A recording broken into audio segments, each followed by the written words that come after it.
I'm actually super excited about this. We're not another episode of the Ice Team Podcast. We're coming at you again from the St. Paul Ice Fishing and Winter Sports Show. The doors have not opened yet today. Mm-hmm. And Joe already mentioned, do I need to worry that I'm by the wall of buckets right here? The honest answer to that is I don't know. That wall is a lot bigger than it was yesterday, too. So that was as high as I could reach stacking. It is straight chaos. Because so what we do at the show is the first 100 people in the door get a bucket.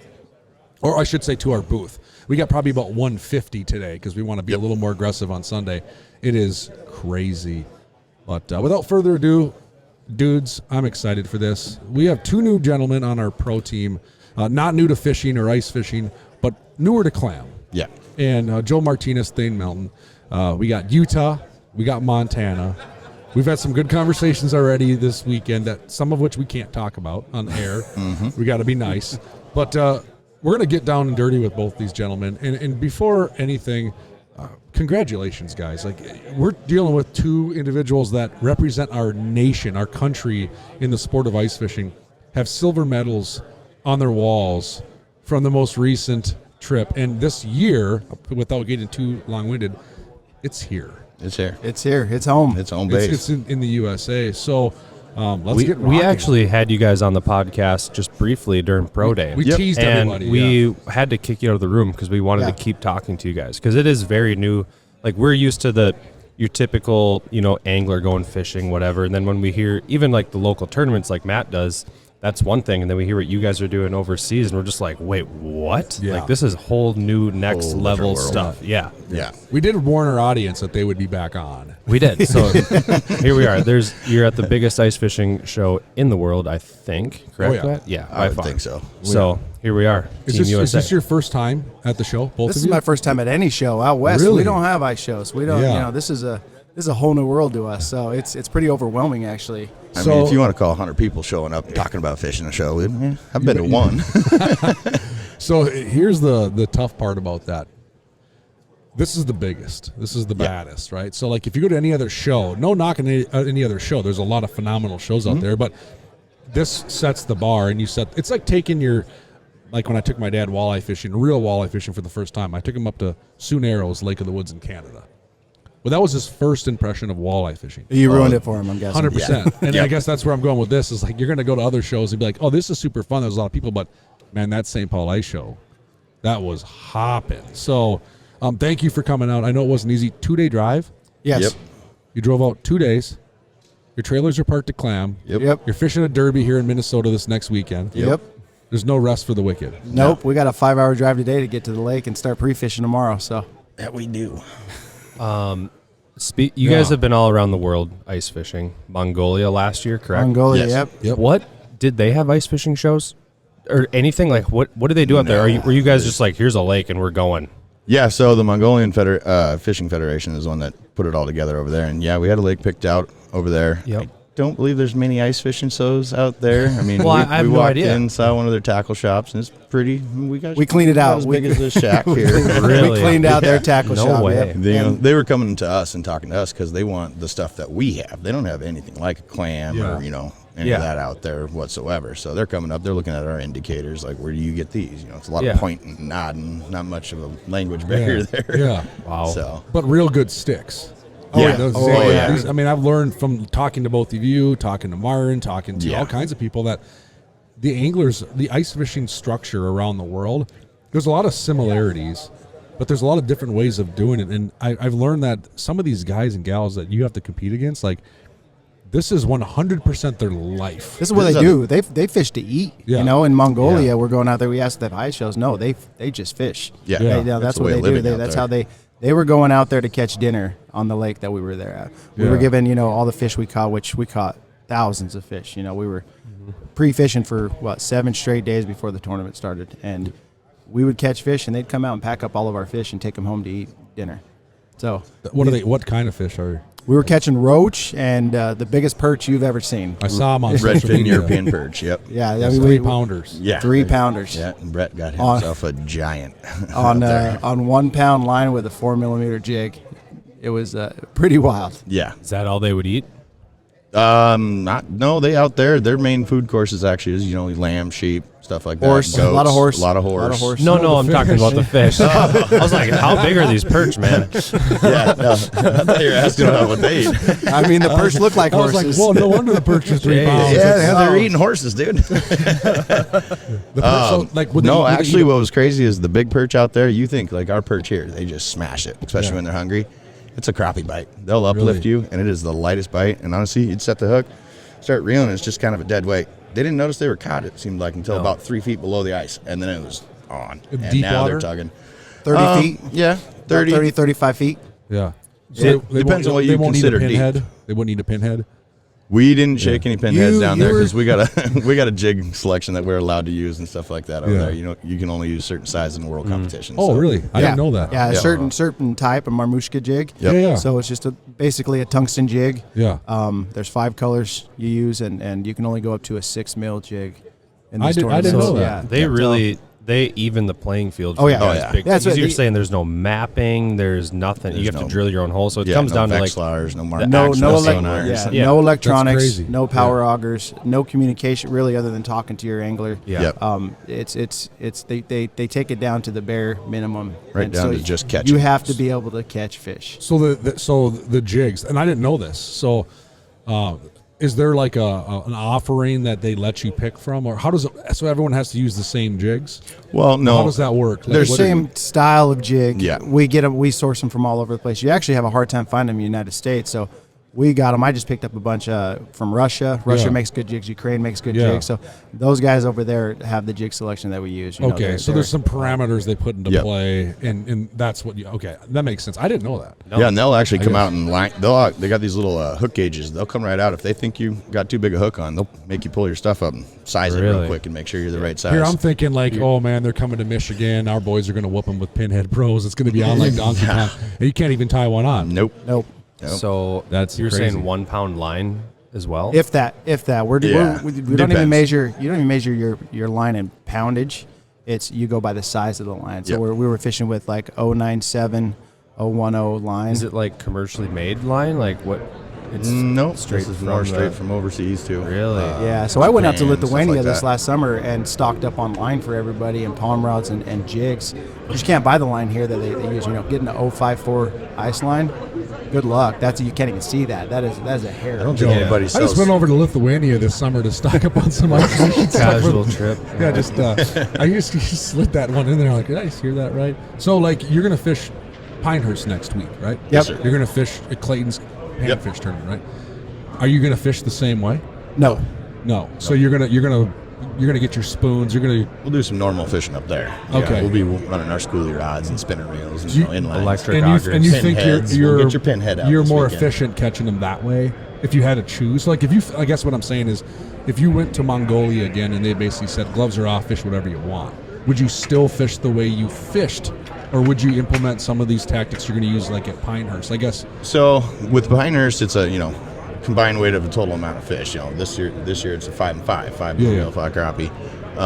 The world's this fish is a fish. You can catch all fish. The goal is to catch as many as you can. So Yeah. these athletes that are out there chasing them, it's about being as fast and efficient and getting Okay. up and down with the fish as you can. So Quantity is Quantity. everything. yeah, so it's total weight. So you want to fish clean and fast, and a spinning reel isn't going to be as fast as the palm rod. Yeah. So and those guys over there that fish palm rods, they're fast. There's a Yeah. fish hooked and line back down every 40 to 50 seconds. Yep.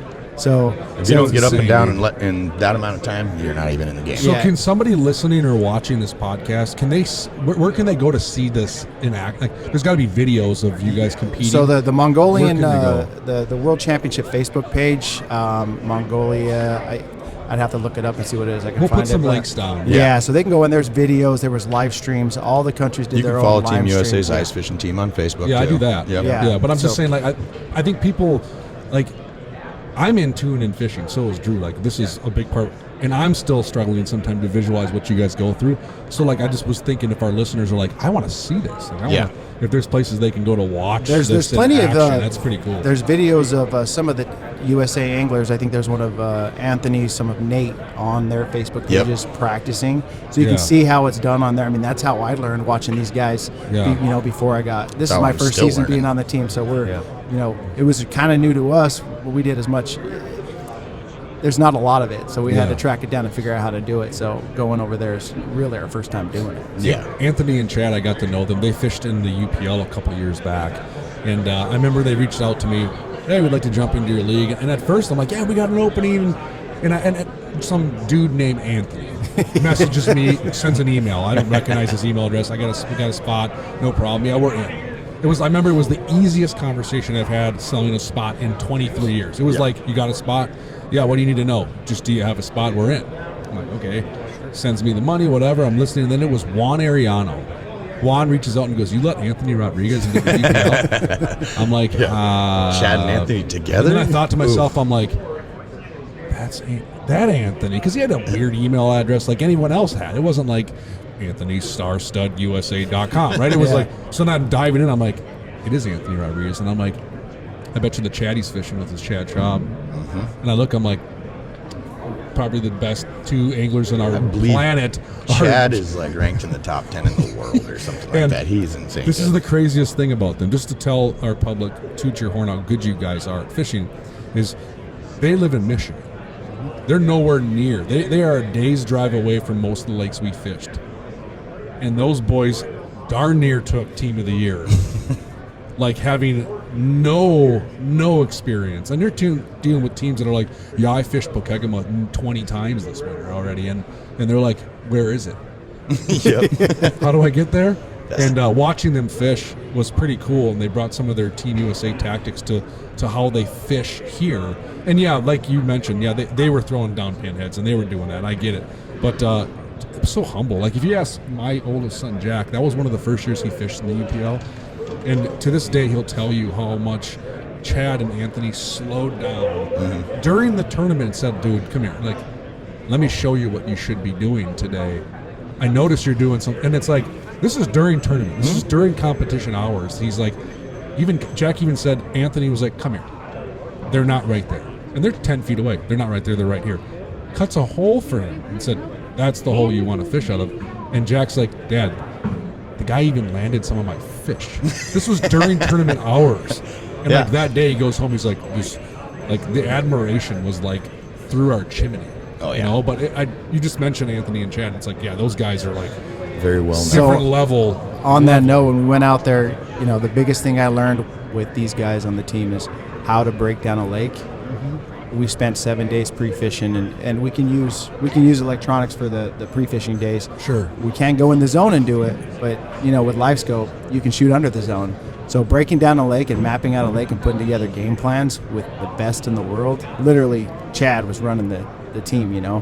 Myron Gilbert with him. So learning how to break down a lake. We were in ice fishing university for a week straight with these guys, and you come back and I'm like, never had any clue how to do this, especially on that level. So many holes are cut like literally on the edge of the zone, so you can drop your live scope. Yeah. That's what we were cutting was live scope holes. We were the only team out there with live scope. Sweden had an active target, but they were still so new to it they didn't really know how to use it. Yeah. Their auger broke on day one. We're drilling through 52 inches ice. This you don't just go out and drill this thing. Well, so the pre-fishing with the I was able to run a mud mixer. For pre-fishing. So come game day, our fishermen, and actually during practice and everything like that, all the athletes, they couldn't touch it. They're not allowed to touch the power auger or anything like that, even during official practice days. They're still hand drilling everything. So some of the guys drill less, some of the guys drill more. It's all about personal choice at that point. Oh my gosh. I tell you what, though. It's more than Winnipeg last year. What did we have it timed out to for him? First hole was like... First one's like 45 seconds, second one's like a minute and a half, and there's just not a third hole.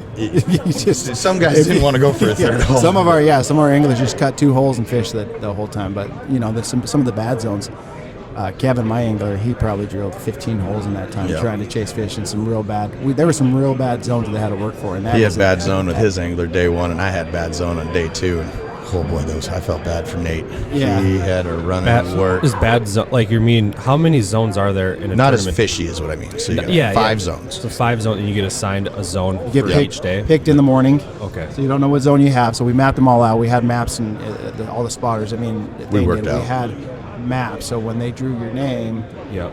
you took your map and then you put together a game plan with that map. But then there's 5 zones the first day, and then they do a totally different 5 zones, a different part of the lake the second day. Gotcha. So you're not fishing the same zone. So there's good zones, and they put some bad zones in there. Yeah. They knew it. They And it want you to catch fish. They knew that. Yeah. Oh, absolutely. They want you to catch fish, but they want it to also be a challenge. You can't just have all hammer sacks out there. You know? You want to have some guys that got to struggle, some guys that got just an easy job, some guys get a midday. I laughed at Myron came and spoke at Clam Pro this Yep. year. Phenomenal job. That guy's saint, legend. He's a legend. He's the man. And he dude. told a story about Keith, because Keith's a little dude. Yeah.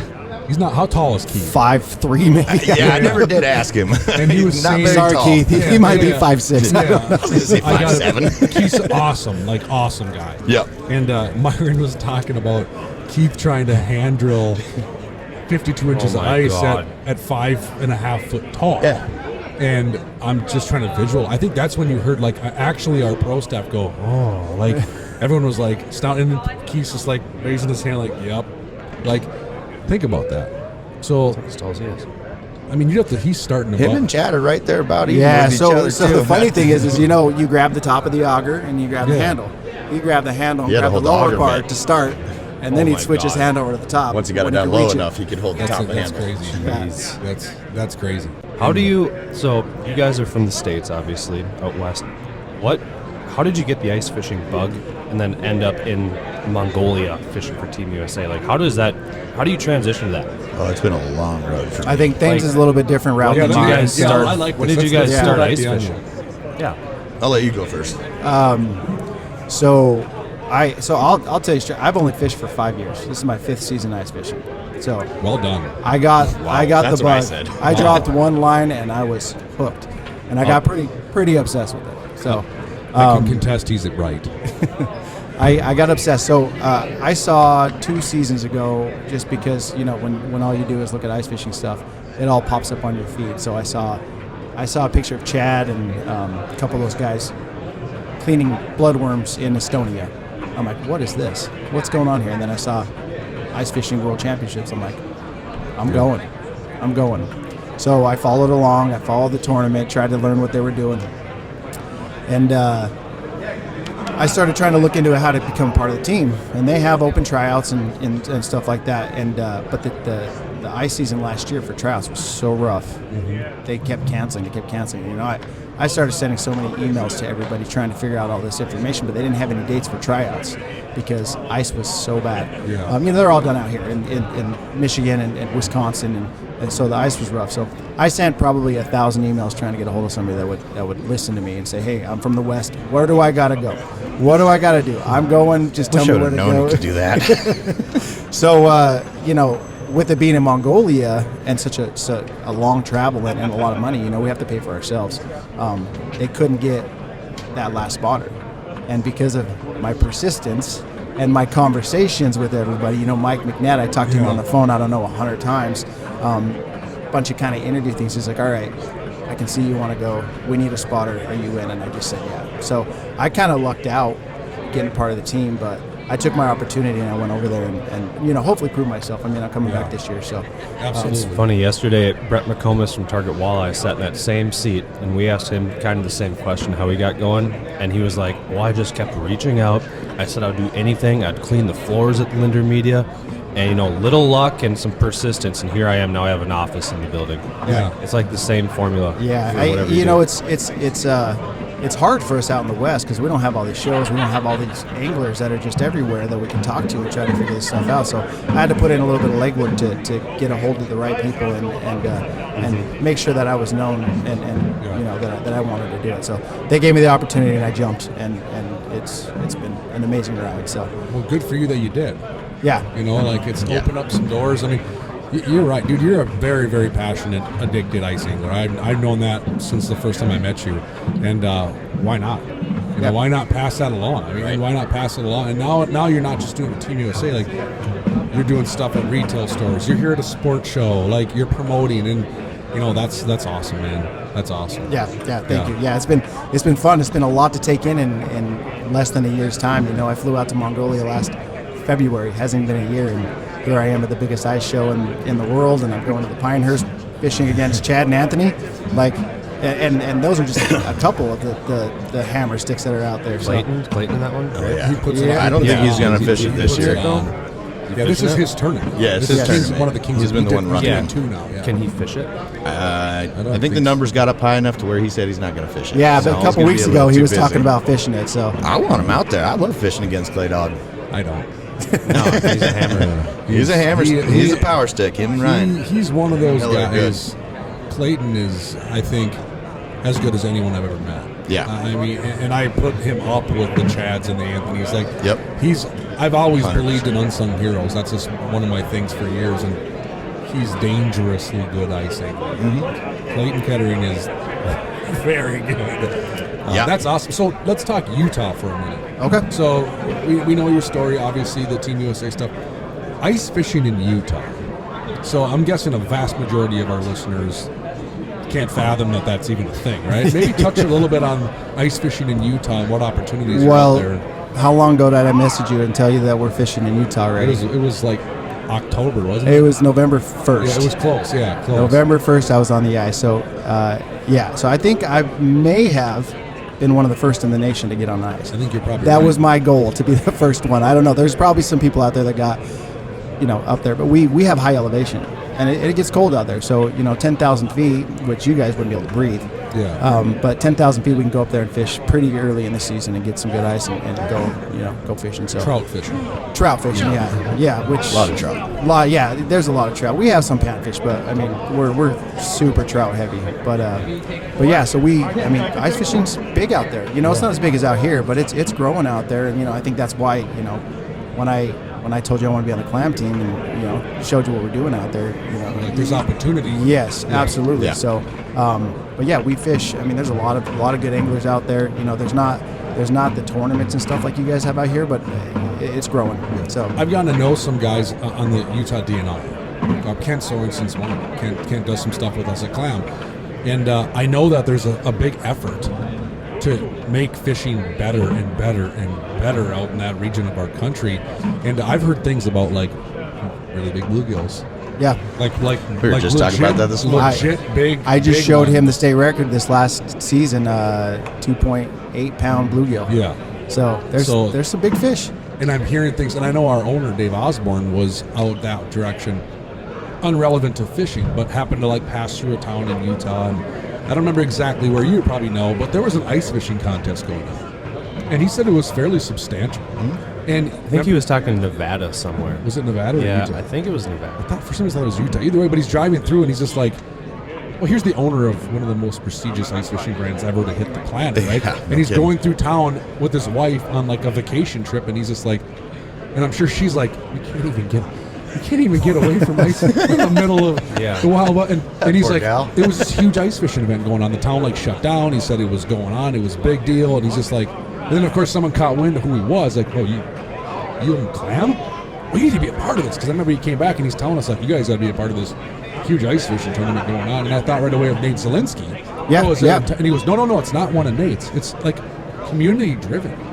And he said everyone just ballooned up and supported this ice fishing event, and I'm like, yeah, there's more going on outside of our region here than I think we realize. Yeah. People hear I fish in Utah, ice fish in Utah, and they're most of these guys are like, what?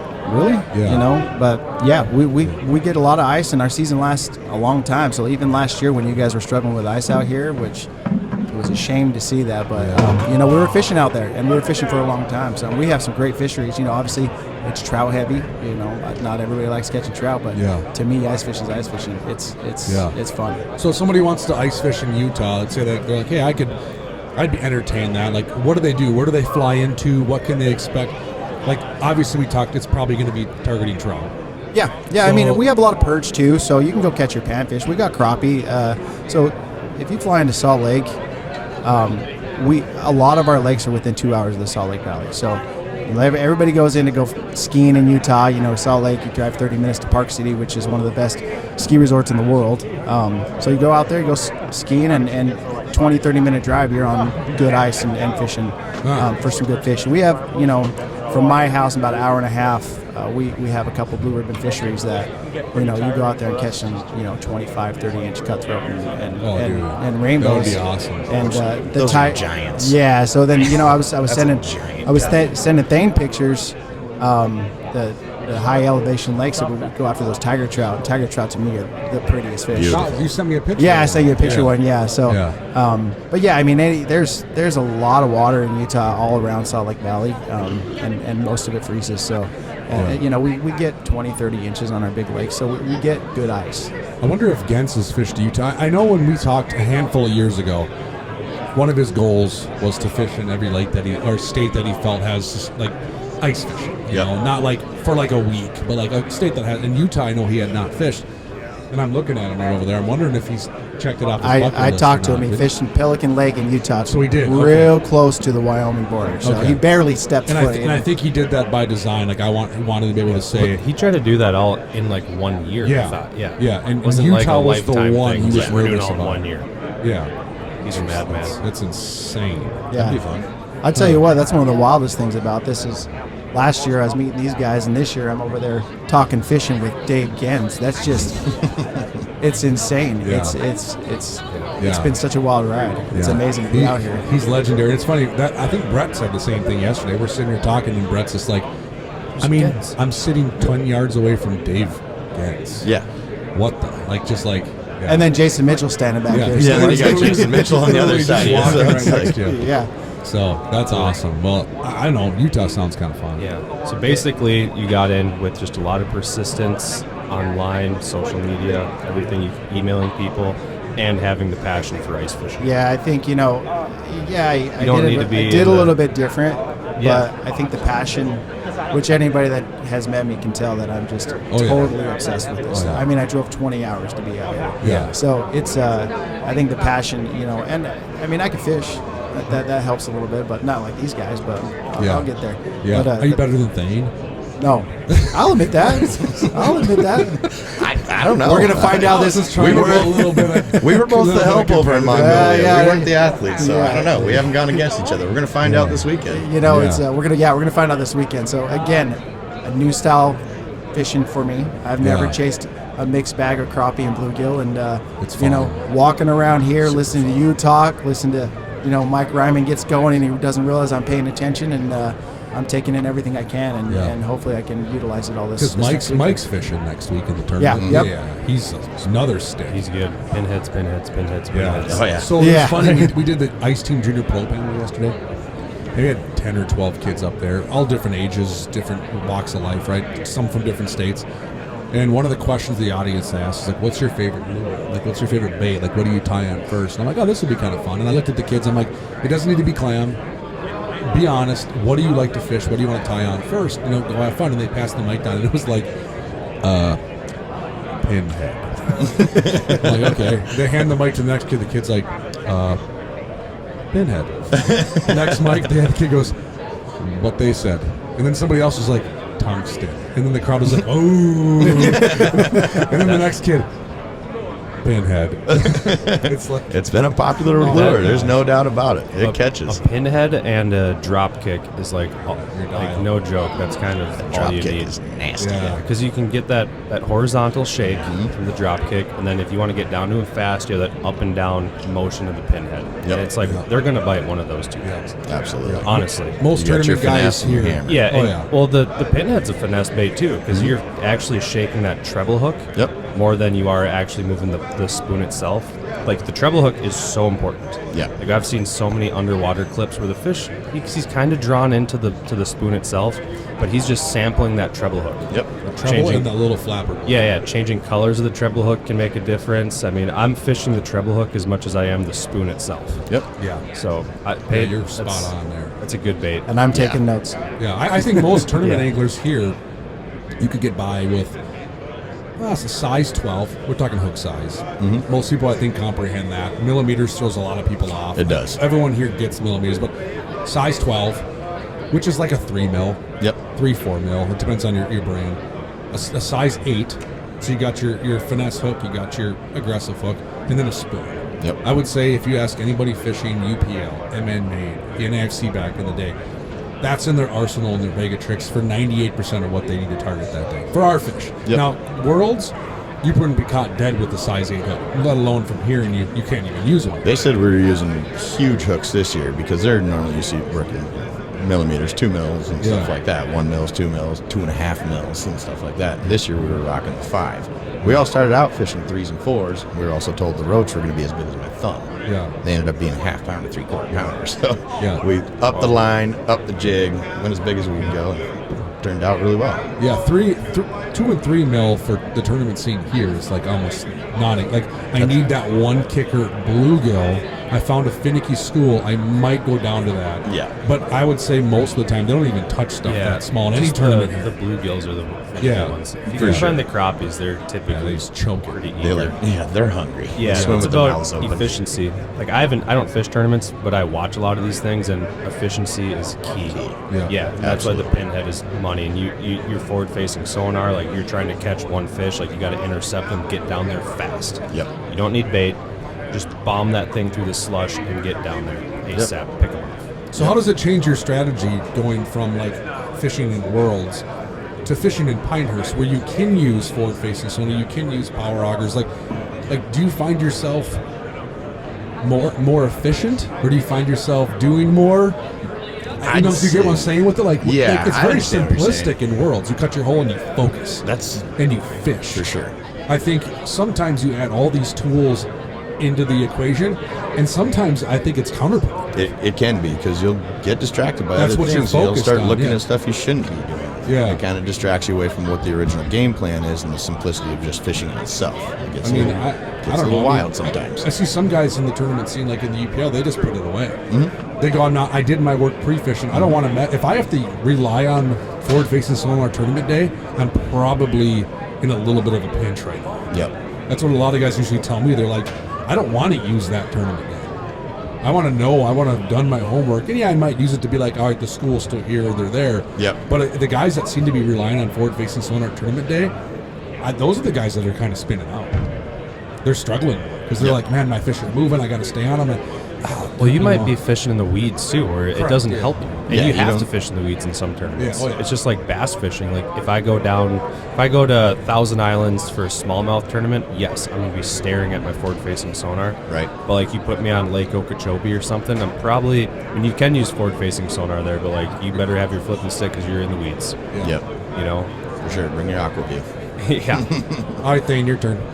Yeah, what was the question again here now? I forgot how I got into all this. How'd you end up like you are? Well, boy. I'm actually boy. I'm born and raised in Montana, but my dad's side of the family's all from Michigan. They're a bunch of Michigan pan fishermen. So I grew up, when they got to Montana, they were real wild and crazy about the trout. They didn't get to catch them growing up out there in Michigan and Lansing, Detroit area and stuff like that. So we went after trout hard till I was about 13.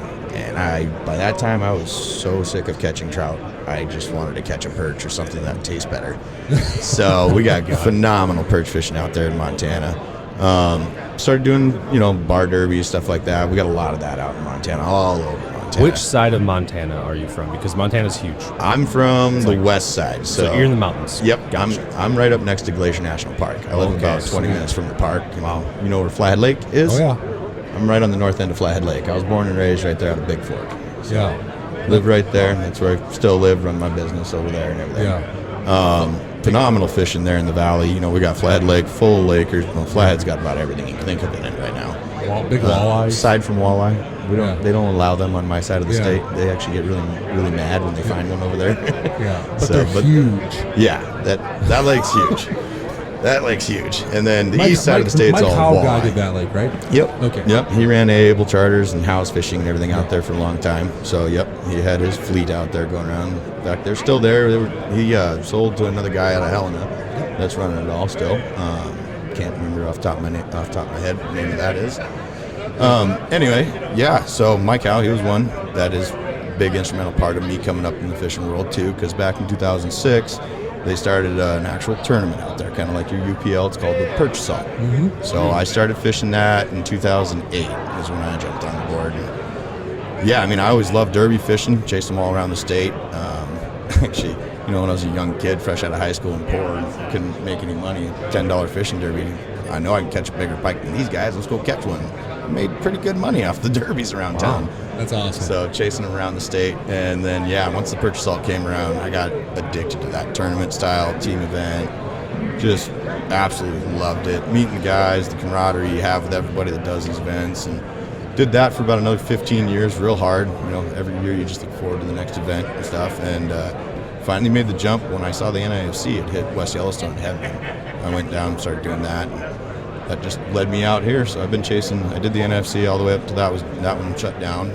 Started doing that about 5 years ago. I heard about the Team USA. Actually, I used to go. I was the first one. I had a lady, a store clerk. We used to get only one store would get the In Fisherman Ice Edition magazine out there every year, and I was the only one that bought it. She's like, you are literally the only person that buys this magazine. And I'm That's like, gone in a day here anyway. Coming with it, please. She discontinued it afterwards. But the last time I was able to get it, 2013, I saw Myron and the boys in there because Worlds that year was in Rylander, Wisconsin, and they'd taken gold out there, and I was like, wait, what? There's a Team USA ice fishing team? I gotta get into this. So not much of an emailer myself or anything like that, but as you know, I'm more of a pick up a phone, call, text, or go fish against you. So I went the long route. I spent 5 years getting my butt kicked by these guys, and I think they just saw pity on me last year. It was like, hey man, you want to go?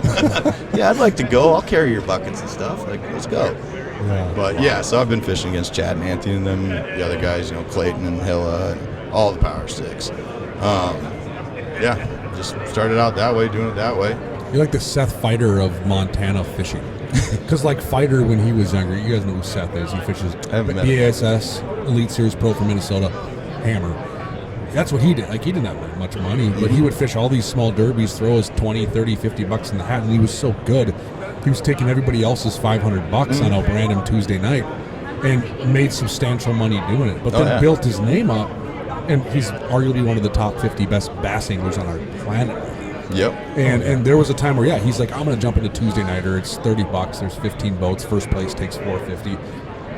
Well, he got that $450 like 9 out of 10 times, and he's thinking, I remember one day somebody asked, like, well, it must be rough. He doesn't have a job. It's like, that is his job. Somebody, I remember vividly years ago, someone made that comment, like, well, yeah, it must be rough. He doesn't have a job. He just fishes. I'm like, well, when you enter 6-7 tournaments a month and you win 5 or 6 of them, and some of those are in the thousands, to me, that's called a job. And all you do is fish. And he's that good. So, like, when you mentioned that, I thought of Seth right away, where it's like, I didn't have much money. I come out of high school. I'm college, looking for something to do. I love to fish. Well, I know I can beat that guy. I'll throw $10 in the hat and make $200. Yep. Well, that's what Montana fishing tournaments. We like to go to fishing derbies and tournaments. We have huge tournaments. I mean, there's 500, 600, 700 people showing up at these tournaments. You know, so you start throwing $15 in the hat for 700 people, and you're walking away with $5,000 first place. Like, when it's awesome. I think it was 4 years ago. I went out to New York with Scott Brower, and we drove actually from Buffalo all the way over to Boston, and we stopped in one of the Finger Lakes along the way, and there's big fishing tournaments happening. Like, these guys could go to, like, I don't know, a number of different lakes, and they all came together at the end of the day at some city and some bar, and they're giving out prizes and weighing fish. I'm like, this is pretty dang cool. Yeah. Like, it's a big community. Like, we get so focused on Midwest, Ice Belt, Minnesota that we sometimes forget about what's happening all around us. What regulations do you have? Because, like, we're heavily, from a tournament perspective here, we're heavily regulated. Permits, you know, you have to work with DNR, you have to work with sheriffs. Like, is that similar? You got to get a permit for a tournament. So anything over 25 teams, I believe is what it is. 2-man teams at 25 and under. If you got only that amount, up to 25, you don't need a permit. Just go rock it out. Over 25, you got to get a permit. Yeah. So. In Utah, you just have to have a special use permit. It's like $50. Tell them you're doing it. Carry your insurance, so you can throw a tournament. So it's pretty easy to do. Yeah. And then being out there's so many lakes that have derbies, tournament stuff. Fish Wildlife Parks out in Montana, they don't want to double up on lakes too much. I think they'll allow 2 derbies, but the tournament style stuff, they don't want to double those up on lakes. So if there's lakes that's already got a couple of bar derbies going on or family tournament derbies going on, they stay away. They won't allow you to do those. So you got kind of hard to find the right. So that's lanes. similar here. That's why they want us here to let you know, because like they don't want 2 derbies to show up on a Saturday. Yep. Especially in the summer when you have a boat launch. Winter, the stipulations are a little more lean, 150 participants, things like that. But yeah, it was similar here. That's why we have to do all the county permits, because they want to make sure. Oh no, there's somebody else in that lake that weekend. Can you pick another weekend? It's usually not combative. It's just, no, can you just kick it back a week? Right. You know, and they just want to know what's going on. And all right, so that makes sense. Our biggest problem is the cutthroat trout. They're protected, so we have slots. So doing tournaments with slots is kind of a hard thing to do. Yeah. So we have to do on those types of tournaments. We have to do the fish donkey, so you release them. Yep. There's a lot of that around Minnesota. Owner of Fish Donkey was behind you 10 minutes ago. Oh, really? Darren was standing behind you 10 minutes ago. No, fishing tournaments are good for the fishing community because it brings everyone together. It gives you a little more purpose than just to go have fun. You know, like we like to compete. You know, fishermen like to catch the biggest fish, and when you can compete against other competitors and your friends, like that's a good thing. Yeah. You mentioned Mike Howe, and I love Mike. Yeah. Mike is one of the most genuine guys. I first met Mike before I even worked at Clam. Oh, okay. Purchase seller, because I was running the UPL and he reached out to me. Oh, okay. And he's like, you don't know me, I don't know you, but I run a tournament circuit in Montana. I follow the UPL.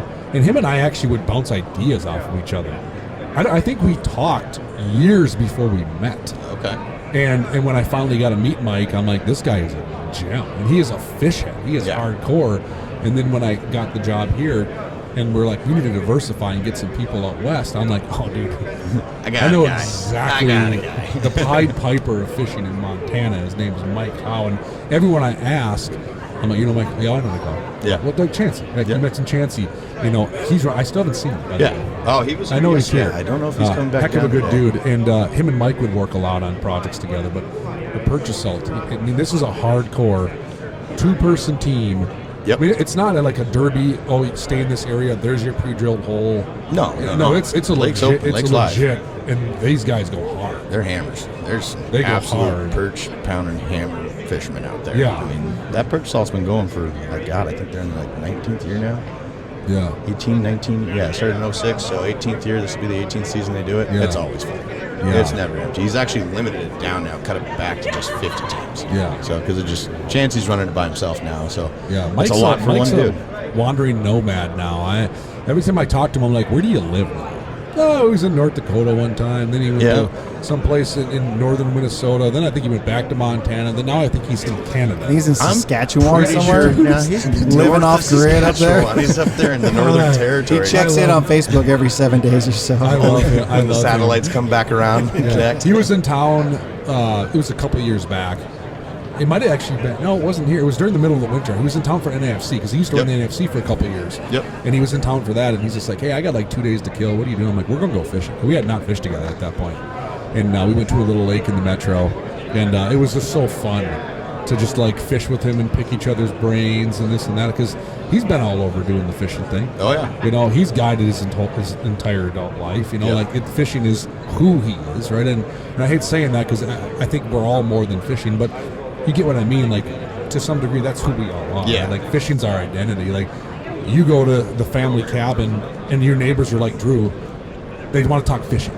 You know, you go to church and you just want to decompress and have a beer and eat some cookies, and Uncle Eddie is like, so, what's the newest jig I should buy? You know, like, so Pinhead. that's who we are. But you mentioned Mike Howe, and I'm like, yeah, that dude. Oh, yeah. I love Mike. It was good to see him, too, when I came over here for the NIFC and stuff. You know, I'm just a little lonely kid from Montana, and I show up over here in this big pond with all these hammer sticks and power sticks fishing. I'm like, oh, God, what did I do to myself? Yeah, I was okay in Montana, but now I'm going to get educated. And then I saw Mike, and he's like, hey, long time no see. When you joined the team and it became public, he reached out to me and said, you got a real good dude, right? So he gave you a lot of compliments. Appreciate that, Mike. Mike's He's a good liar. I think you got bombarded by everybody saying you got to pick Thane up. You got, because I told you. I think Nate probably told you. I've had a few you're of you missing out guys on ask me Thane. the last couple of years, like, you're not on the team? I'm like, what team? Well, What are we talking about? We have a Thane at Clam, so I think we were apprehensive that are we adding another Thane, and then we heard you didn't have a Y in your name. We heard this one can catch and you, fish. you said it. No, I thought it. What was it I said to him last night? We were walking out, and he goes, "My name's spelled the right way." And I was like, "Yeah, I don't know, man. My parents didn't question why." He looks at me, and he's like, I see what you did there. Yeah. He appreciated that humor too, I bet, because that's him. He seems like he's got fun. the same personality as me. I was like, I don't know if it's the name. Maybe it is. Thane is all personality. And that's why he does what he does, and people love him because he's all personality. There's a lot of personality on this team. Oh yeah, it's amazing to be out here and listen to everybody talking. There's a lot of personality. If you can't walk into the clam booth here at the St. Paul Ice Show and be entertained, you probably didn't talk to anybody. We're just being honest. You probably didn't ask questions or get involved because I'm looking around at maybe 10 different pros here right now. I'm probably seeing, I don't know, 6, 7 different states just in what I can see. And they all have their own walk of life in this world of ice fishing and things they've done and things they've seen and things they know. And and we said this before on many podcasts, when you go to these shows, you should come there. Obviously, you probably want to buy something. I get it, right? If you're not here and asking questions of people, you are drastically missing out on an opportunity. 100%. I mean, drastically to learn something, to pick up something new, to see how someone else does it, to pick up a friend, to network. Like, you come to these shows and you could just be inundated with information, and the value of your entry fee and parking or whatever is substantially worth it just on the information alone, let alone saving the $30 on a suit or $100 on a fish house. Mm-hmm. I could say it's probably a little overwhelming when you walk over to the booth and see all these pros out here, but approach them, because I felt that same way. But like you were saying earlier, fishing is everybody's identity here. They want to talk about fishing. We want to talk about fishing. I'm picking everybody's brain out here, and I'm a pro. That's in quotes, right? So I'm talking to everybody as much as I can, and the people that are walking the show too. I'm talking to them. They're fishing in Minnesota. They've been doing it since they were babies. So talk to everybody. That's how we learn. I talk to a lot of customers that come to these shows that are 10 times the angler I am. And I know who they are. I mean, I know they fish a ton of. You will learn something from anyone you have a conversation with, and everyone picks up a different tidbit of information. That's, to me, that I love these shows. Make me tick because of the people. If you come here and you don't learn something, it's your own fault. That's what I'll say. There's so many things out there. Have you fished in Utah, Thane? I have not yet. He's coming. I'm going to be coming down and chasing some tiger trout. I have not fished in Montana. I used to spend a lot of time in Kalispell too, so I have. Yeah, I've not. So that's got to happen. That's got to happen. We've actually discussed putting on a kids clinic. About doing I'll go up there. He's coming down to Team USA, show him some palmer rods, stuff like that. That would be super cool. I'd like to get some Team USA stuff going on our side of the country, so the travel could be a little easier. But I get it. The whole team's out here. Is that so? You mentioned Wisconsin, Michigan is where they do the tryouts, and and that it's probably demographically makes sense, right? So do you get other anglers in your regions that show interest in this stuff you do? Everybody wants to do it. USA that want. There's people that would be interested in doing it. If we did a qualifier out west, like a pre-qualifier, so it would be everybody. Really? Yeah. Any chance to represent your country in something, Absolutely. And especially they're hinting at maybe Olympics one day. I heard that. It gets people excited about it, and it's actually a legit thing. If you look at it, they're actually trying to do it. So if there was a qualifier close and a little bit easier to get to, I think it would be a big deal. Yeah. So especially where I'm at, my valley, I live in the Flathead Valley, is where I live. It's completely surrounded by mountains, the Flat Lake. They're gorgeous. Ice fishing's huge in that valley. People love it. They can't wait for it and stuff. But I haven't ice fished out in your neck of the woods. It's very appealing to me. It's like we had Nate Zielinski out last year. He's in Colorado. that guy's a character, man. And I'm like, he's telling us everything he does, not just fishing but hunting, and it's like it's a lot that exists in our country. I actually had one of the pros this morning. He was like, "Hold on, do you hunt in Montana?" I'm like, "Yeah, actually, that's what I was doing before I got here." I was like, "Hunting season just shut down last week, man. Got to fill the freezer." Me and Thane talk about this because we see, we have all these friends in the Midwest now, from all this clam stuff and just the fishing stuff. You guys got to come hunt in the West, man, because you guys go out and sit in your blinds, and there's about 1,000 people in the same area. It seems like we got so much public land, and I go out and I walk through 1.7 million acres. Yeah, it's that's what my hunting background is. Yeah, so you come out to Utah, and I probably should be saying this. People back home are probably no, I'm not come saying anything about come coming to try Montana it. hunting. Montana's already mad enough. But yeah, it's just the hunting's different out there. Big animals, big elk in Utah, Wyoming, Montana. Hunting's big out there. So right now, your brothers sitting across the table from each other, lovey-dovey. It's war next week, though, right? Oh, yeah. Okay. Just make sure. That's what I told him. I was like, I'll let you know. That's a little different than Worlds when we get over here to Natowash. Here, all I know is I can't believe anything Clayton says in the next 5 days because I don't know what's really much of anything anyone says over the next 5 days. He tried to tell me I had to bring Christmas presents for everybody on my first, God. for my I first. wouldn't listen to a word he says, man. And he's trying to give me buy earthworms. No, he didn't. Yeah, so I'm like, all right, you got Christmas presents. I was thinking about it, but earthworms, I know. Clay Dog doing you dirty. No, there's going to be You guys an are gonna have incredible good fishing up lineup. Yeah, and fishing's phenomenal. You're in a good spot. This one up there is such a good place up there at the Pinehurst. Ben that owns the Pinehurst and runs and stuff. Such a great guy. He's got all the cabins there. I mean, you got some of the most phenomenal fishing in the country up there. It's just incredible. Oh, yeah. It seems like you could throw a stone in any direction and the pothole's full of big gills and crappie. It's like, oh, You're right. So 5 and 5. Yep. 10 fish. What do you think's going to win it? I got a pretty good idea for a weight. What do you think's going to win it? 5 and 5. I'm going to say we're going to be in that top weight's going to be probably around 10. I'm guessing. What 10, do you 11. think? 11? It's going to be 12, 13 pounds, I bet. Well, it was 8 and 8 last year, and it was 17 something that won it. So. Well, that lake's a little different. But last time we were on South, we were 8 and 8, top bucket, like 12-9. Was it? Yeah. 12-9, 13, somewhere in there. Yeah, it's going to be. If you were over 10, you were doing all right. Yeah. You had to be up there. Yeah, I wonder what the 12. snow cover's like right now up there. I don't think there's any. There's none. Okay. So, got a little bit of What are ice conditions up there? You got. They're making ice. Yeah, last I heard, I haven't heard it recently. About 2 weeks ago, we heard 3 inches. So Okay, it's you're been good. pretty It's cold. going to get cold this week, too. Yeah, real cold. So So you should be have machine machines ready. out there, Yeah. which makes it efficient. I know last year, Clay Dog's last tournament of the year that he put on was walkout jet sled only, and didn't seem like very many people were happy about that. Well, here's the thing. You know what though? That's what shapes the industry because all of a sudden now we got kick sleds going. Yeah, it's that's all what from that. that's what in shapes the industry. Because I know some of the guys that complained were like, "I am not in shape." That is like, I know some really, really, really good anglers that their disadvantage in that tournament was literally the fact that they can't be absolutely. mobile. Yeah. They're not as in don't have shape. your machine And you look and all like a that stuff. Ben and Colby, right? Ben Luderman and Yeah. Colby can't. The Bogie boys. Kobe Hammers. is a multiple-time state track champion in the state of Iowa. Oh, I've seen them run. They're fast. He is. Like he's won the state championship in track Okay. down in Iowa. So like he is really a quality sprinter. And the first time I ever saw somebody run in an ice fishing tournament in my life was when Ben and Kobe joined the UPL. And I didn't see it at first. I heard it. You heard the rumblings of the other teams like, oh yeah, the Iowa boys, the Bogie boys, like they're so good. And I could see how good they were because I run the tournament and I run the weigh, right? But I don't visually go and like follow them. So like the next tournament, I'm like, I gotta go watch these guys fish. I went over, I sat by them, I'm sitting in the truck, I'm eating jerky, whatever, hanging out, and they're running from hole to hole. Yep. Running. Everyone else is like picks up their flasher, they walk over. No, sprint. Yep. 10 yards, sprint to the next hole, drop it down and fish. That was like 3 years Yeah. ago. That was right when the forward facing was like Yeah. kind of taking I'm off, like- where like some teams had them, and I'm like, what are they doing? I'm like, oh, they got that live scope. They're doing that. Yeah. And I'm like, Yep. and they were crushing everyone. They legit run, not jog, like sprint.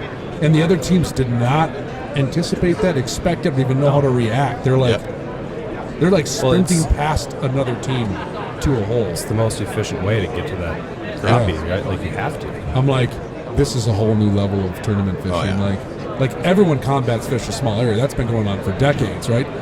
But they would literally like sprint around you to the next hole, and teams are like, shit. Like, what am I supposed to do here? Like, I can't.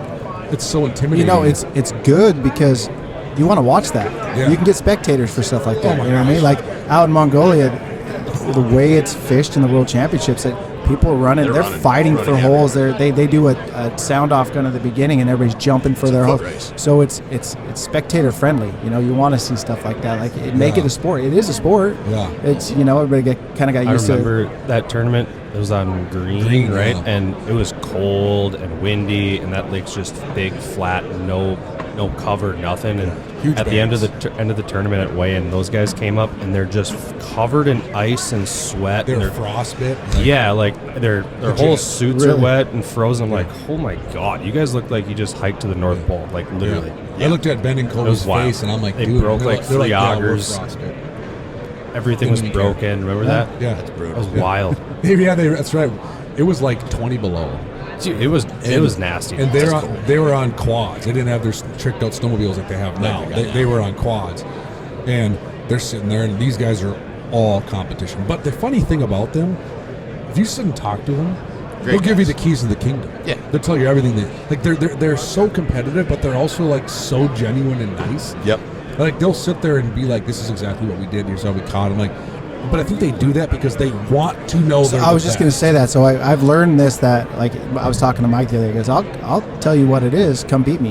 That's how. You That's know, their mentality. which I like That's that. the I want mentality that. I all want through the that competition. KOP, 100%. Yeah. NIFC, the Kings of Panfish, the UPL. That's the mentality. You know, we But don't that- want you to be at a disadvantage. We want to know we beat you fair and square. At the And end of that's the day, why there's none Anthony of and the, Chad- well, you had this, I didn't have this. Oh, Anthony They- and Chad were my biggest, teachers when I got into the NFC. And they shared every bit of info. I thought they were lying to me for the first year because I'm like, nobody's telling you the truth in a fishing tournament. Like, no way. There's no way.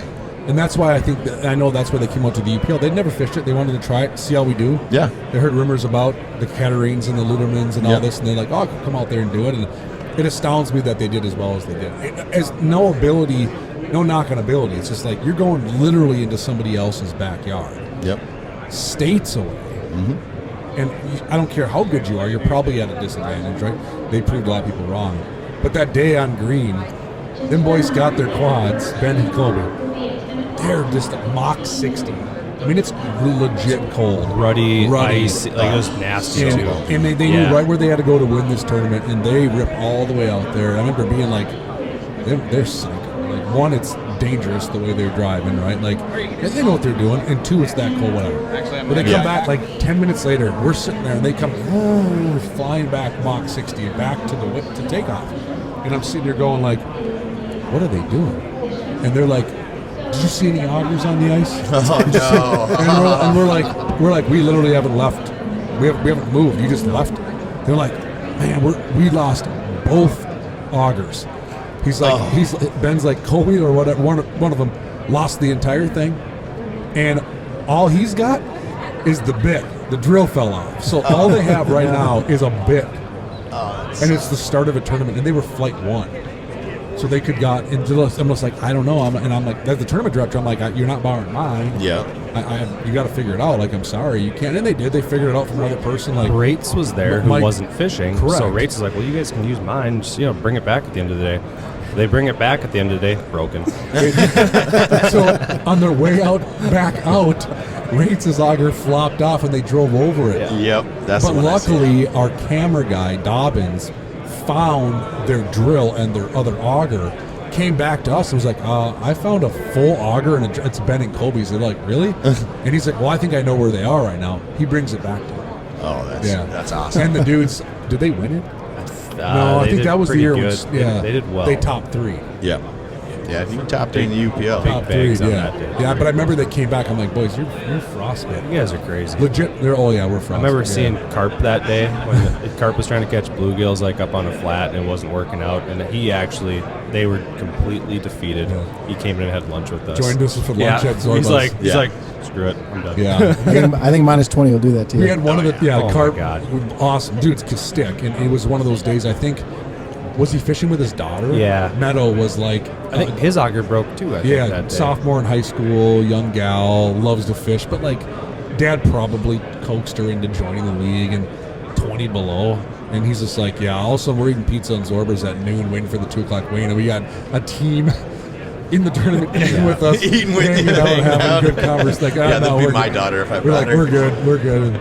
But I remember seeing Jack out there that day. He was fishing a trap. his snow dog. Yes, I was like, dude, that looks terrible. But they were catching him. They landed on a good spot. Yeah, that was the tournament that they got 6th and didn't get a limit because they couldn't find their 7th bluegill. Bluegill, yeah. Yeah, they had 10 pounds for 7 crappies and 6 gills, 10.5 pounds, and they had a Good fish. 1-3-1 crappie in a bucket. They could not weigh until they got their 7th bluegill. Because the UPL is you weigh 7 you bring in 15 fish. 7 bluegills, 7 crappies. Once you get both, you can have your 15th bonus of your choice. So a lot of guys will go rifle through a school of crappies, put all 8 in a bucket, but they can't weigh all 8 until they get their 7 crappies or bluegills. So, and Jeff Kelm, Todd Forcier, right? They came out and fished the UPL a couple years ago, and they were on Lake Washington. They had a 10 and 10.9 something pound bag for like 7 crappies and 3 bluegills. Okay. And Todd, I saw him yesterday. He's like, yeah, we had a 1 1/4 pound crappie in a bucket of water, just like what happened to Jack and Rich. We couldn't even do anything with it because we needed 3 7-inch bluegills. We couldn't find them. Yeah. But Jack took off on the snow dog that day, and the entire Kenai he was pulling flipped open. Oh, no. He had no clue. He's got a helmet on. I mean, he's got this thing pinned going that's 15, all behind. and we're all watching this because we go live at the weigh-in, and there wasn't a dry eye. And we're like, and Tom Dobbins, our camera guy's like, whose kid's over there flying the kite? I'm like, yeah, that's mine. He's pulling the That's my pride and joy. It was like one of his first years, and he's just like, I'm like, yeah, he's getting into this tournament thing. He didn't have a machine. I'm like, take one of the snow dogs, and he's like, I just snow dog, Dad. I'm like, what else do you want to use? This is what you got. This is what you can use today. Those bluegills were stingy on that lake. Yeah, super stingy. Big ones too. I mean, I tell you, that's monsters. my worry for this weekend. Is the bluegill. We don't have a whole lot of bluegill in Utah. So yeah, but you're good. Like this is where I would think both of you and anyone that fishes Team USA would excel. Like I think the looking at like the UPL, the guys that don't catch the bluegill well don't understand how to downsize, how to finesse. They can't. They just power fish through it. And if they're not eating, a number 12, pound, they're like, I don't know. We're like, you look at like a Katerine, you look at a Luderman, you look at the Chad and Anthony, they break out the palm rods. I have my palm rods here. And they're the ones that catch those big gills on those tough days because they understand how to really slow down, how to, let's call it what it is, force feed that fish into eating. And that's how those giants on green get caught. It's Clayton, not the best anglers. It's he's a pretty big dude, right? Oh. Yeah. I've seen that guy hunch over a hole and like use his entire body, like packs it down to make like a windbreak. So he's holding his tiny palm rod with 1 pound line, tiny millimeter tungsten jig, and just not moving in like a 30-mile-an-hour wind. And all of a sudden his rod just goes dunk. Yep. I'm like, are you kidding me right now? Like, how are you even doing that? He's using his other hand to balance, to hold his other hand, and you don't even see him moving. And he's just, it's crazy. Like he like bends his legs weird, and like I'm like, you're next level, man. You're a spider. That type of fishing is not good for your body. Oh, yeah. For tryouts, we got 7 3-hour heats we got to get through. That type of fishing. It's going to be brutal. I watched Clayton one time. We were on green. We had a photo shoot out there, and him and I went out there early just to go check some spots. And we had found 3-4 spots. Like, okay, we're dialed. We know where we can go. And he's like, "You want to go try to catch a big bluegill?" I'm like, "Let's go do it." And it was like that. It was blowing 25 miles an hour out. It was chilly. And he was, "Let's go up to these flats and we'll see if we can't get a really big bluegill. If we get a couple, they're going to be giants." Yeah. And we go out there, and I watch that dude.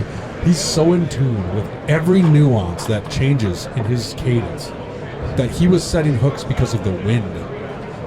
Like, and then to the point to where, Hook sets are free, man. In typical Clayton Hook fashion, it was like, not effing doing this. Let's go someplace else. I'm getting frustrated because it was like I couldn't even see anything, and he's like, he knows exactly how fickle that bite is. Yep. That I watched him set the hook like sick. I'm like, what are you doing? He goes, dude, I can't even block the wind, but I know I'm getting bites. I know they're there. I see them come up. I know they're eating it, but your window of opportunity to catch that fish is so minute that he started just setting the hook on any abnormally in his line, and just started doing it. And I'm like, yeah, man. I just like, let's go back to those stupid crappies over there on the west end because they just eat everything. They're hungry. He's like, deal. But yeah, these guys are next level. So you're gonna go leave from here, go pre-fish. Yep. You're gonna have a ride. And the next time I talk to you, you're gonna be just giddy. I'm guessing with big bluegills and big crappies on the brain, and having been on the end of your line. Yep. And it's what? So Pinehurst, what does he got? 50 teams, 75 teams? What's his number? No, he's got a set. At 50. 50 max. 50 max. Right now, I think we're at 36 teams. Yeah. That's what I saw. Okay. Checked it out. Yeah. Hopefully in the 40s by the time it comes. Yeah. Yeah. This is final week. Hopefully some more people come sign up. It'd be great to see it up there on 40, 45 teams. And then he's got 5 spots saved for the locals in that area. I think that was one of the rules your guys' DNRC set for him. Yeah. You're going to keep 5 for the local area there. So you can't fish in those spots? No. Meaning he saved 5 spots out of the 50 teams. So 5 teams. 5 teams from local can join. Can join the tournament and stuff. Okay. So, yeah, it's going to be. It's always good. It's always good there. It's Pioneers. So, who's gonna come out ahead? What's the? I'm just hoping to fill my bag. It's my first one. You will do that. I'm gonna fill my bag, and we'll see what happens. Smash Okay. I've been sitting here for 3 days looking at fishes. I am ready. Thane is mad at him right now. Yeah. I'm hoping I come out here and just surprise a few people. My partner's gonna do some damage. That Everybody says I first can fish. That old man 16-inch can fish. pike that comes ripping through Thane's hole is gonna get just skulled. He's getting bombed. He's gonna get skulled. He's gonna get skulled. We're gonna clam slam him. Yeah, I'm excited to see how you guys do. I'm excited for you guys to experience and have some fun. I'm excited for you guys to be more involved in this stuff. Yeah. You know, I can tell you this: you guys are 2 very genuine human beings, and we have many anglers on our staff that are. But it is. I've had a chance to talk with both of you at a pretty decent amount of time, and it's been just a privilege having you guys a part of this. Appreciate that. Seriously, like you're good. You love talking to people. You obviously love to fish, and your way to communicate and educate is awesome. And without further ado, I mean, go kick some butt. Yeah. In Michigan. Yeah, we're for ready. Team USA this year. We're ready. Yeah. We're ready. Home water. We got a good group of guys in that team. Yeah. Lots of years of knowledge. I mean, those guys are phenomenal. Chad, Nick, Kevin, Keith, the athletes last year. Those anglers on that team are amazing. Yeah. They're watching them do what they do, watching Chad Schaub go. When he starts, he started off slow and he knew it. And then about halfway through one of the days, he's like, I better catch up. I better go to work here. I've never Time to seen get somebody serious. work so fast in my, like you just see his arms flailing nonstop. If Fish he would were have just- had 15 more minutes, he'd have been first on that heat there that day. Yeah, he and he was down by like 80 fish at one point. And all of a sudden he's just like, okay, I better go get to work. Better get to work. and Guys, just went in next to all the other countries, and that's when you see him going. It's just, he's incredible. He's a hammer. All biasness aside, okay, bias. Everyone better watch out. Team USA is bringing the noise this year. I'm just saying. I mean, you got some incredible people on this team that know exactly how to catch these fish. You know, I'm very proud of what we're going to put on that playing field, and I'm just saying, everyone else listening, if they're not in this country and they're coming to compete, you better bring your A game. Yeah. You know, we got some firepower lining up at this one, so and they will too. I mean, these other countries, obviously, yeah, of course, they're bringing yeah, them. yeah. They're bringing them. Yeah, that's not meant with no disrespect. Yeah, yeah, I'm just yeah. saying, Absolutely. Like, I know what we're putting on the Yeah. field at this one, and it's going to be. I would not want to compete against. We should drive out there. I would You guys should love for definitely everybody be to up come there. out, come watch. It's fun. Come It's- do a podcast up there. Yeah. We'll do it live. Yeah, we you go. moved our Not UPL outside, we'll do event. it inside. We Let's had it keep it a little scheduled that warm, yeah. weekend. We bumped it up a weekend. Okay. Just so that weekend's freed up for anyone trying to do things that want to head to Michigan and take a look at some of this It's- stuff. it's- Because the public can come watch. Oh, yeah. Oh yeah. There was a I- huge we had like showing in 5,000 Mongolia. people out I mean, watching it was this like in the Mongolia. Masters golf tournament out there. I was like, I didn't realize this many people just want to watch people ice Yeah. fish. But Jeez. And I think our listeners should know that. Absolutely. They Oh might my not God. think It's it's you're invited to. They might think this is an inclusive private No. event. No. If you're listening and you're talking, is it February 15th? Is February the, 14th and 15th. 14th, 15th. Valentine's Day weekend. Make a day out of Yeah, it. you can go watch these guys The name compete. of the little town that we're going to? Lakeview, Michigan. Lakeview. That's Lakeview, Yeah, Michigan. come out there. I Yeah. think there's little small Airbnbs still available on the Yeah. lake to come out and just hang out and be a part of it. Motels, It's fun to yeah. watch. It's so different than anything else. It is a spectator sport. Yeah. When you start watching these guys do what they do, it is fun to watch. And you see these fishermen going to work, and they're all running around the zones and stuff like that. I mean, running. Like a couple of the Boja Boys tricks out there. Yeah. They are just on a dead run, hand drilling holes, moving. Combat fishing mixed in with it. You know, these guys push the limits real tight. They'll get right in over the world's 16 meters. It's 5 meters. 5 meters. 16.4 15, meters, something like 15 feet, something like yeah. that. So So that's It's like, tight. that. And 5 steps. Yeah. It's yeah. like that fish house. Yeah. And I mean, Yeah. you'll have 10 guys right there in that Yeah. distance from each other. measuring off, they bring the referee over They- and they have to measure off They call before the you can drill jurors your hole. in, It's come over. it's fun to watch. There's a lot of little nuances to it. Very technical. It's a big giant chess match. It's fun. I love it. Love it. Well, boys, we've been talking for an hour and 10 minutes. Oh, that went by quick. I know you want to get to work and keep doing stuff. Anything you want to talk about before we sign off? Anything you guys want to mention? First of all, Matt, what you do here and what you do with this team is amazing. It is. We can see the work you put in. Like, if you guys don't know, this guy's been doing this every weekend for how long now? Oh, God. Sixth show. Yeah. What you do for this, and I mean, the ice fishing community should know that. Thank you. Thank you for what you do. For everybody at this, we showed up late. You guys already had it set up, and then you got to tear this down tonight and take it on to the next one. So labor of love. What you do is After watching amazing. you do it for the last 3 days, I'm like, I'm going to actually go relax and fish for a week, where I thought that was hard to do. Now I'm going to be relaxing doing that. Thank you for the opportunity of being a part of the Yeah. best, ice fishing I appreciate that. brand that there is. I mean, it's the biggest, it's the best. So it's been real fun. So it's been a pleasure. Heck yeah. Thank you. Yeah. Good work, boys. Yeah, thank you. Both Thank of you. you so much. Appreciate Travel the chance to be safe here. up north. Let's go. Go catch some fish. Joe beat Thane. So just do it. Please Knock do. them down. So Knock next them year, down. next year, if he won't talk to me out here, you guys know why. Yeah. Well, Yeah. So we're going to do 1 minute or one Montana podcast and one Utah podcast. They're at war with each other. Nah, at the end of the day, we're still Team USA together, Absolutely. so that's all that matters. So So Everybody's a big family when you come to these things. So absolutely. Cool. Well, good luck next week. Please be safe. Thank you so much for driving 2 days out here to hang with us. Absolutely. It truly means a lot. And let's go have a great ice fishing season, guys. let's do Let's do it. Thank you. boys. Thanks again. Thank We'll you. catch you next Episode time. 51 in the books. There you go.